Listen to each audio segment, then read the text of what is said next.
Hey guys, my name is Sakshi. तो चलो आज का टॉपिक शुरू करते हैं। Flow of C program. अभी फ्लो ऑफ सी प्रोग्राम पढ़ने से पहले हम पहले ये पढ़ लेते हैं कि जब कोडिंग करते हैं तो उसमें जो हमारी जो फाइल बनती है, जब हम फाइल सेव करते हैं तो फाइल सेव करने के बाद हमें .c एक्सटेंशन देना पड़ता है। .c एक्सटेंशन देने के बाद एक हमारी .object फाइल बनती है, फिर .exe फाइल बनती है, फिर .exe फाइल बनने के बाद हमारी एक एग्जीक्यूटेबल फाइल बनती है। एग्जीक्यूटेबल फाइल मीन्स हमारी फाइल प्रिपेयर हो चुकी है, बन चुकी है। जो .c जो हमने फाइल बनाई है वो सिर्फ हमें दिखेगा, मतलब हमने जो कोड किया है वो हमें दिखेगा।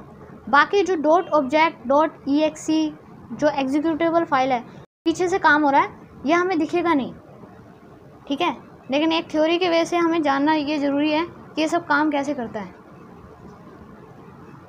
फ्लो ऑफ सी प्रोग्राम, अब देखते हैं फ्लो ऑफ सी प्रोग्राम क्या होता है। C program source code is send to the preprocessor first.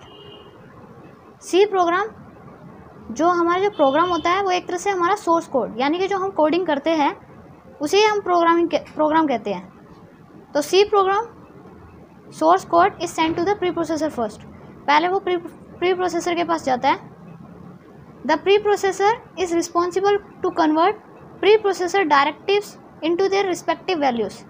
Pre processor की ये रिस्पॉन्सिबिलिटी होती है कि वो कन्वर्ट करता है प्री प्रोसेसर को डायरेक्टिव्स में। The preprocessor generates an expanded source code. Second point पे चलते हैं। Expanded source code is sent to compiler, which compiles the code and converts it into assembly code. जो हमारा जो सोर्स कोड होता है वो कंपाइलर के पास जाता है। कंपाइलर के पास जाने के बाद वो हमारा कोड एक कंपाइल होता है, कंपाइल कर देता है और फिर वो असेंबली कोड में जाता है। थर्ड पॉइंट पे हम देखते हैं the assembly code is sent to assembler. अब जो हमारा जो एक असेंबली कोड जब वो हमारा बन गया है तो अब असेंबलर के पास जाता है, विच असेंबल द कोड, जहाँ पर हमारे कोड असेंबल होते हैं और कन्वर्ट कर देते हैं कन्वर्ट कर देते हैं ऑब्जेक्ट कोड में। और तब हम इसे कह सकते हैं कि हमारी .object फाइल बन गई है। तो लिखा हुआ है यहाँ पर now simple .object file is generated. Fourth point है the object code is send to linker. अब जब ऑब्जेक्ट कोड हमारा जब क्रिएट हो जाता है तो वो अब जाता है लिंकर के पास, which links it to the library such as header files. अभी हम आगे पढ़ेंगे कि हमारे हेडर फाइल्स क्या होती है।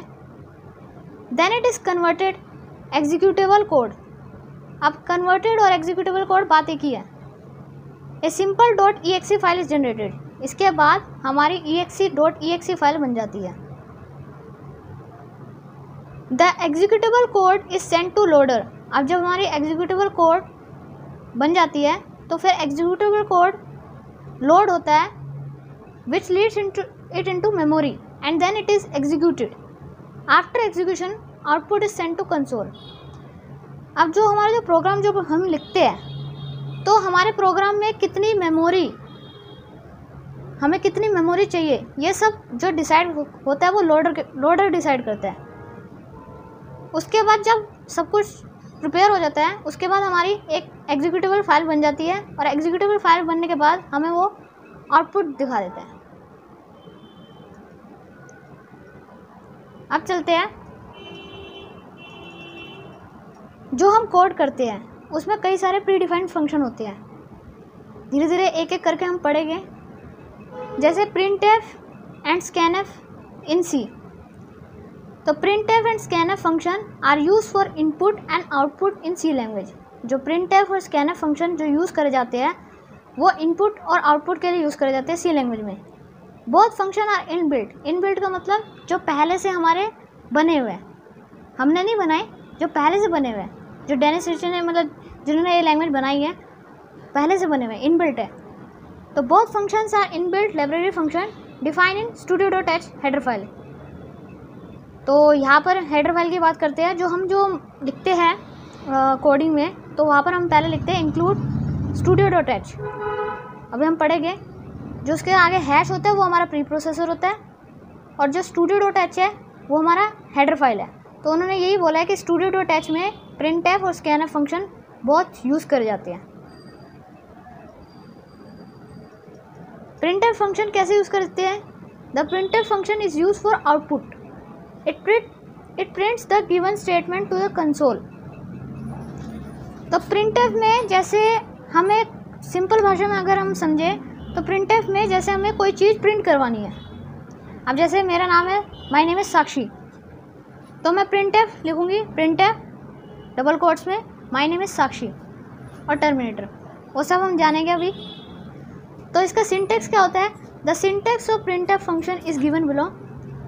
printf फॉर्मेट स्ट्रिंग, और मैंने कहा था जो भी हम लिखते हैं स्टेटमेंट जो भी हम लिखते हैं वो डबल कोट्स में लिखते हैं, कोमा आर्गुमेंट लिस्ट, जो भी हमने आर्गुमेंट पास करवानी है वो। द फॉर्मेट स्ट्रिंग अब हमारा क्या होता है? द फॉर्मेट स्ट्रिंग जैसे हम अपने स्टेटमेंट लिखने के बाद हम ये यूज़ करते हैं, जैसे %d इंटीजर, परसेंटेज, अगर हमें कोई इंटीजर में कोई वैल्यू देनी है तो %d का यूज़ करते हैं। अगर हमें कोई करेक्टर में सिर्फ एक ही करेक्टर, जैसे कोई भी एक अल्फ़ाबेट ए करेक्टर, तो हम तब परसेंटेज सी यूज़ करते हैं। अब मान लो मुझे कोई स्ट्रिंग पूरी की पूरी प्रिंट करवानी है, जैसे साक्षी हो गया तो %s हो गया, और मान लो हमें कोई डेसिमल पॉइंट में कोई वैल्यू प्रिंट करवानी है तो हम %f का यूज़ करते हैं, and etcetera. The scanf function is use for input. It reads the input data from the console. scanf function अगर हम सिंपल भाषा में समझें तो scanf फंक्शन एक ये होता है, जैसे कि मान लो कोई यूज़र है, अब यूज़र से हमें कोई उसका रोल नंबर और उसका नेम पूछना है, तो हम कैसे पूछेंगे, कैसे मांगेंगे उससे? तो हम कहेंगे मतलब ये डालेंगे printf एंटर योर नेम, और scanf में हम उसकी वैल्यू लेंगे। तो जो हमने यूज़र से मांगा, जो मांगना होता है उसी हम scanf फंक्शन कहते हैं। तो इसमें लिखा हुआ है the scanf function is use for input, जो हमने कीबोर्ड से डाला, मान लो यूज़र ने कुछ डाला, प्रेस करा, अपना नाम प्रेस करा, अपना आईडी डाला, तो इनपुट डाल रहा है अपना। It reads the input data from the console. अब जो हमारा जो इनपुट डाटा जो हमारा डाला है वो कंसोल रीड करता है, उसके बाद वो हमें आउटपुट अगर प्रिंट जब करेगा तो उसके बाद आउटपुट दिखाएगा। तो thank you guys, please like share and subscribe my channel.